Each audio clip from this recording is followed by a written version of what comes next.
Hi, I'm Greg Hunter. Welcome to USAWatchdog.com. With us, one of the great market greats. Knows all about cycles, all about Wall Street, all about worked at big brokerage houses. I'm talking about Charles Nenner. Charles Nenner, thank you for joining us today on USAWatchdog.com. Nice to be back. Well, I want to start with some of the things I'm seeing from some big players. You know, they're at your level. These are big, huge players. One of them is Jeff Gundlach, and he's talking about massive anxiety in the market.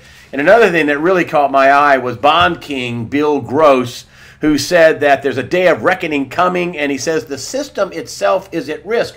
What are you hearing from your sources and your clients about how shaky things apparently are in the markets?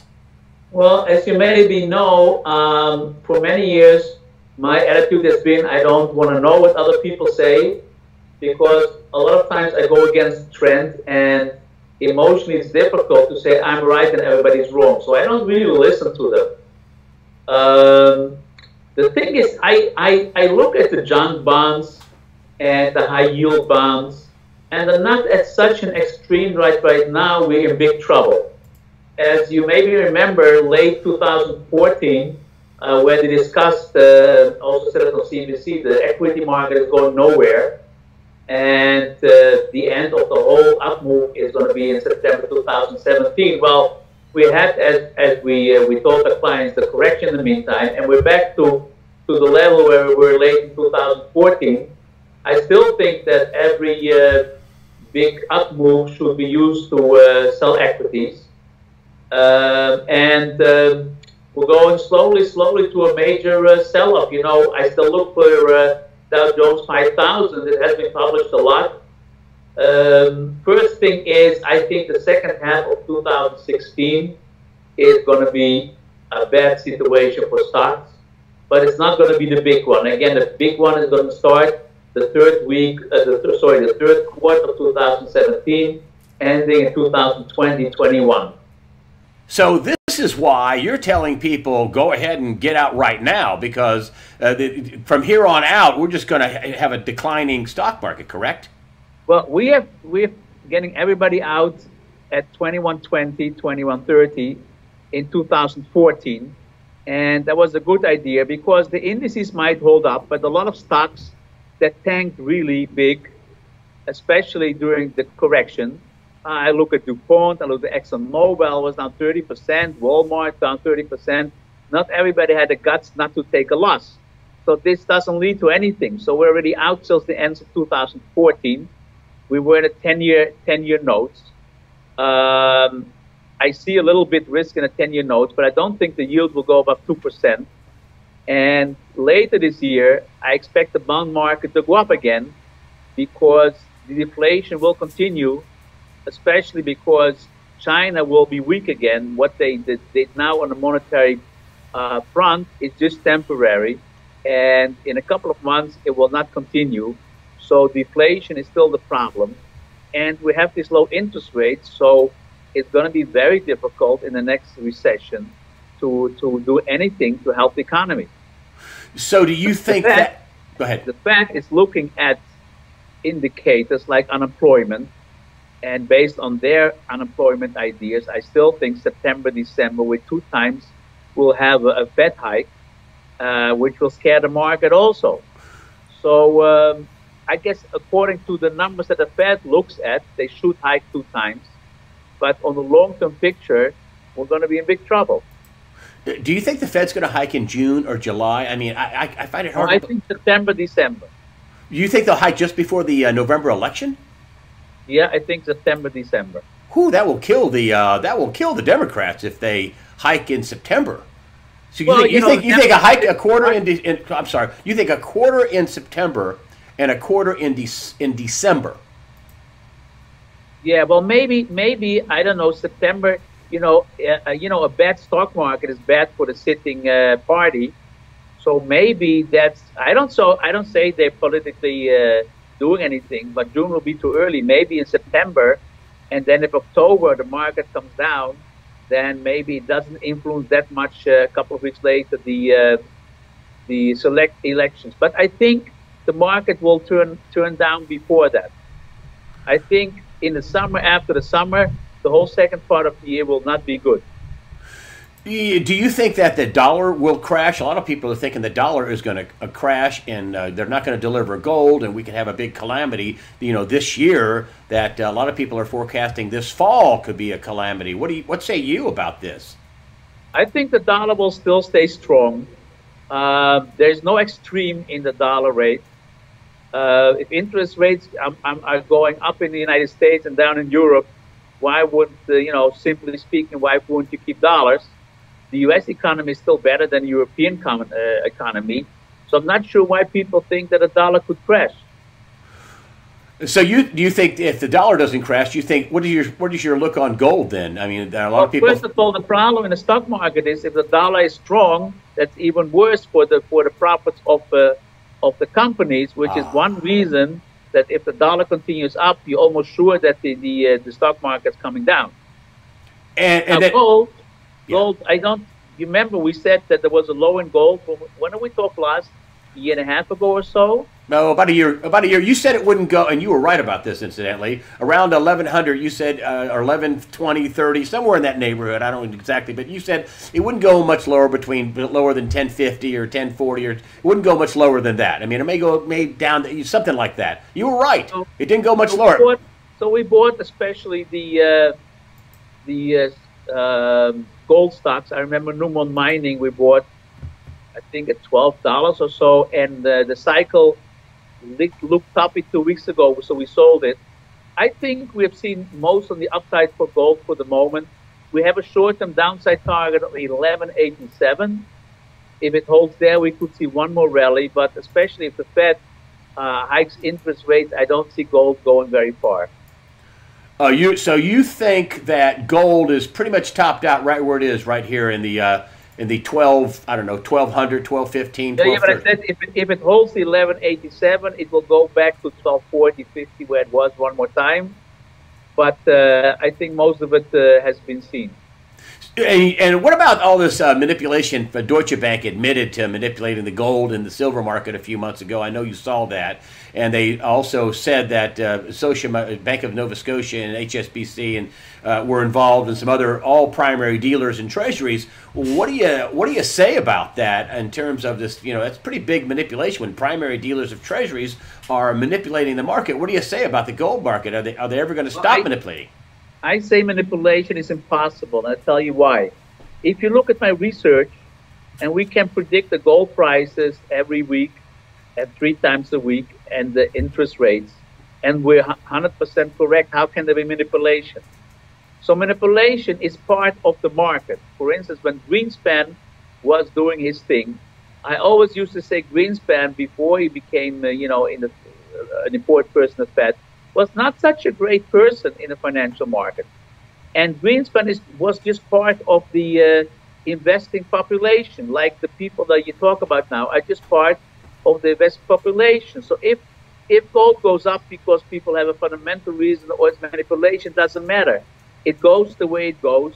And to say that they manipulate the price and they succeeded, they might manipulate the price, I say it doesn't make any difference. You can try to manipulate the price higher, but if the cycles are down, it doesn't work. If the cycles are up, it works, but it would have been gone up anyway because it's a cycle up. So I don't believe in any manipulation. So, and a lot of people will hear this and they'll say, oh my gosh, well, HSBC admitted to it. They settled a case and said, yeah, we manipulated the gold and silver markets. But you're saying that the trend is well, because they didn't, I don't think they could prove that it succeeded. So the question is, what's the problem? That you try to manipulate or that you succeed? Let's take the Hunt brothers in the 80s, right? Yeah. Now, the 80s, if they would have had a very simple chart, I will tell you about the commodities, okay? Mm-hmm. The commodities for hundreds of years have a very clear cycle. Every 30 years is a top in a commodity. So let's go back a little bit what we remember. In 1920, there was a high, right? In 1950, there was a high. In 1980, there was a high. In 2010, there was a high. Now, usually the bear market takes 20, 30 years. That's important to know now, because don't look that the bear market is over, because it needs much more time. So the Hunt brothers tried to manipulate the silver market. if they would have had their hands on a simple commodity chart of the last 300 years, they would have known that there is a top in 1980. So you try to manipulate, but it doesn't succeed. The question is, are you guilty? It's an interesting question. So you're saying the cycles are so big, that the market forces are so big that you can try and maybe you might move it a little bit here and there, but the overarching cycle, the trend, you can't interrupt the overarching trend. Right. If the Hunt brothers would have taken the cycle low and starting manipulate silver, they would have succeeded, but they did it right at the top. So apart from that, just remember, it's very important if you want to understand something about what's going in commodities. Every 30 years, there's a top. And from the low to the top, usually it makes a bull market of 400, 450% every time. Now, can you manipulate that? That's too much coincidence. Every time 450%, and every time exactly every 30 years a major top. Okay, so when do you think, so the people watching this are going to be saying, okay, so ask him, when is gold and silver going to take off? I mean, we're not going to get $5,000 gold this year, then are we, according to you? Well, gold is a separate thing because it's not only commodity. If things get very bad, they might go back what Nixon stopped to connect the dollar to the gold standard. Now, if he would do that, I don't know how high. If he would do it now, I think gold would be like maybe 15,000, 20,000. So there's a special situation if things get very, very bad, what the situation with gold would be. So that's not only commodity, that could be a very extreme situation. Would silver also go up with that? Yeah, it's the same thing. Because there is a gold-silver ratio, and it cannot get too much out of hand. Okay, then good. Then when do you think that we could get a big spike in gold? Because you're saying right now, the way it looks to your cycles, we're going to be right where we are at the end of the year, 12, 1,300, somewhere in that neighborhood. Is that right? Yeah, also next year. Also next year. So we're not going to get a big spike. Nothing happening in gold. Nothing happening in gold this year and next year, according to your cycle work. Right. Okay, good. Then what about the war cycle? I know you do a lot about that too, and I don't mean to be dark and gloomy, but man, there is all these rumblings in the South China Sea. The Chinese just recently put up an air defense thing. They're talking about, you know, the U.S. is messing with them, and they are provoking them. We have. Well, you remember we talked about that 2 years ago, and I said, "How do you know there's trouble in the Chinese Sea?" I said because the aerospace industry in China is taking off. It's going to the roof, so they were preparing something. Ah, that's right. You did say that. Yes. So what does it look like now in China, the Middle East? What does it look like now? Like if cycles in the stock market are down, a lot of stocks go down, and they all have their own story. Now, in all kinds of places, you have wars, and they all have their own story. So we're still looking overall for the big one. The big war. You think that you're forecasting a big war coming up? I still think it's going to be in China, maybe Korea, in that neighborhood, I think, because I think the rest is going to stay under control. So you don't think that the Middle East is going to spin out of control what you're saying is that you don't take your eyes off the Middle East. Forget about that for now. You're saying that take a look at the South China Sea. That's going to be where there's going to be a big conflict. Is that correct? Yeah, because things always come from the unexpected places. Ah, that's right. Well, you know, now, does this play into it too? China, the forecast in China is what they say about China is you can't believe their numbers, and then the numbers you do see look awful. That China is having a horrible time, and people like Gerald Celente say when all else fails, they take you to war. Could the Chinese want to go to war to cover up their terror? It's not the Chinese. You know, the Chinese have two directions: Confucius and Lao Tse. And Confucius is not that strong anymore. It's more Lao Tse, with is Tao Te Ching for people who want to know about it, and that is still concentrating more on inland than expanding outside. The Chinese are not so expensive. They don't expand wars to the outside world. How it's going to play out exactly, I don't know. But it's not the usual way of thinking. Do you think that that it could go nuclear if the U.S. and China mix it up in the South China Sea? I mean, they're as you correctly predicted, you said aerospace is going to be a big deal. Aerospace is going crazy. Is Japan going to be dragged into this? Is Korea? I mean, excuse me. Is South Korea? I think Korea, Japan. Is it nuclear? Well, we discussed years ago that every war has more casualties than the ones before. So, have a big war, then the probably going to be more casualties in in the Second World War. So it's not going to be fun.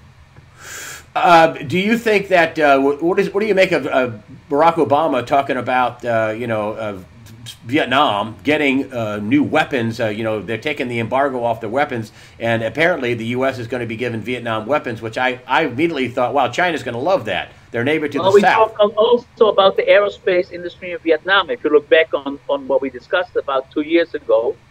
But I have to tell you, whenever I see Obama, I go to the other channel. It makes me so sick, these people, I don't listen to them anymore.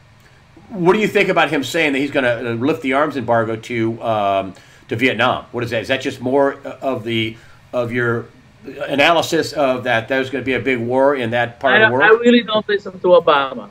Okay. I couldn't care less what he says or what he does. I mean, it's absolutely... I'm not American, so let me not go into it, but I'm not listening to them. Nobody listens to the guy.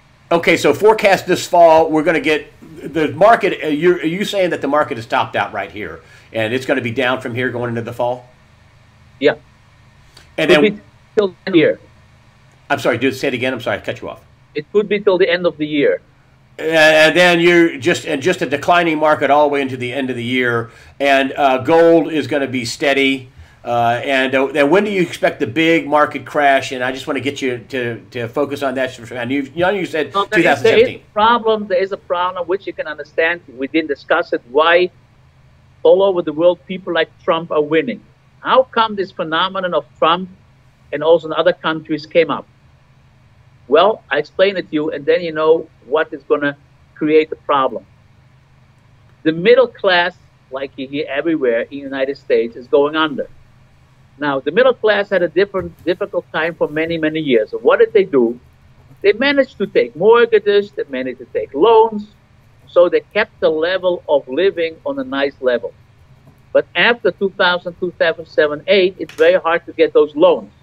So the middle class could not adapt themselves to a bad situation by taking loans and still having a nice level of existence. So that's why they're so angry, and that's why they're voting for Trump. And the same thing happens in Europe. You have to understand this phenomenon. They don't come out of blue air. So the crisis of 2007-8 leads to the fact that Trump has a good chance to become president. Now, if this whole middle class is going under, right, the glue that keeps up societies together is not going to be there. So we're going to be, socially speaking, in a very terrible state. And then, especially in Europe, if the markets go down more, people don't get the pensions anymore. The pension funds get maybe 0.25% on their 30-year or 10-year notes in euros. So how can they ever provide pensions for the next generation? Now, if the stocks also tank, it's going to be a big crisis. So you're going to have social problems everywhere. Yo, and I read an article online just recently. He's talking about the big mess that the Federal Reserve has made with the pensions. They basically destroyed the pensions with all these 0% interest rates. So the pensions, in your estimation, they're done. They're toast. They're already going down every couple of months. People get less. And that's because of the Fed, and that's not going to make anybody happy. You're just saying that's going to be. No, again, let's just go with my system of approaching reality. It doesn't matter what the Fed would have done; it would have happened anyway. If the Fed would not exist, interest rates would be where they are now, just because of the market. So interest rates. So they lose to think that the Fed is like a Freudian figure that oversees it and can take care of everything. It has. We don't need the Fed, right? There were for hundreds of years there was no Fed and things functioned. And what the Fed did, I think in the early 1900s they started. It says it's not good to have big recession or depression. What we do is we start fooling around with the money supply, so we will not have these big up and downs anymore. And this is impossible. So if you go against those laws of nature, economic nature, then you get a huge crisis at the end, which you cannot fix anymore. So we really don't need the Fed. There's a lot of people that are going to be saying amen to that, brother. I will ask you one question. What are you telling people to put their money? Where are you telling people? Are you buy real estate? Are you telling people not to buy gold, artwork? Last couple of years, buy small apartments and rent them out. At least, like I agree with the guys who were saying, if the whole financial system collapses, you have something. The price might go down until 2020, 21, but you can rent it out. And if you watch my cycles, at least you know after 4 years, the price will go up again and you survive. So you tell people buy real estate rental property to rent it out to people because... Small rentals, yeah. Small rental property. Okay, Charles Nenner, thank you for joining us today. Where are you today? Are you in Belgium? Where are you? No, I'm in Amsterdam right now. You're in Amsterdam. Okay. Well, listen, thank you for coming on. I mean, what your view is a lot different than other people's views, but I try to put on a variety of views, and you certainly are a smart guy, and a lot of the stuff you said happened, and I appreciate it. Charles Nenner, thank you so much for joining us today. Just because times are so difficult, as you might remember, we give our research for free for a couple of months for everybody to try it.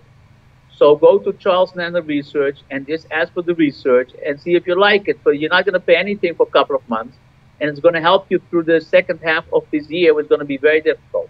And you would not tell people to buy gold at this point. You would just no. And you don't think do you, or I don't know if you do or not. Do you think there's going to be a banking crisis where there could be bail-ins coming up? I think it's going to be a huge crisis, and I think everything will be out of control. That's why I said, take the money out of the system, take it out of the bank, and buy small apartments. So what happens in a deflationary crisis? You know, stocks go down, bonds can go down because of liquidity traps, like you saw in Greece, etc., etc. Yeah. So people first look at the stocks. They need money, they sell the stocks, right? Now they need more money, they sell their bonds. And why? Because they walk around the building and they see something that really exists, buildings. So buildings is the last thing they sell. So that's the safest place to have stones and have buildings, and they will always come back. And the big crisis is we have rolling crisis basically between now and the fall of 2017. So the next year and a half or so is gonna be rough. It's going to be difficult, but not the big crisis. I mean, the emerging markets is a place to short the market. We short the emerging market all the time. That's where the crisis is going to continue at the weak brothers. But I think you really will see that everything is pretty much stable, going up and down until the third quarter of 2017. I think we really have to talk a half year before that because people forget, and it's very important to somebody put your nose on the situation. Charles Nenner, thank you for joining us today on USAWatchdog.com. Really appreciate it. And we'll link to your website. We'll link to your Charles Nenner research and charlesnenner.com. I believe that's what your website is, right? Correct. Correct. We'll link to all that. And for you YouTube people, you can just click back to the USA Watchdog site, and we'll put you right through the Charles Nenner. And a couple of months for free. That's fantastic. Charles Nenner, thanks for joining us today on USAWatchdog.com. Welcome. We'll talk again. Bye.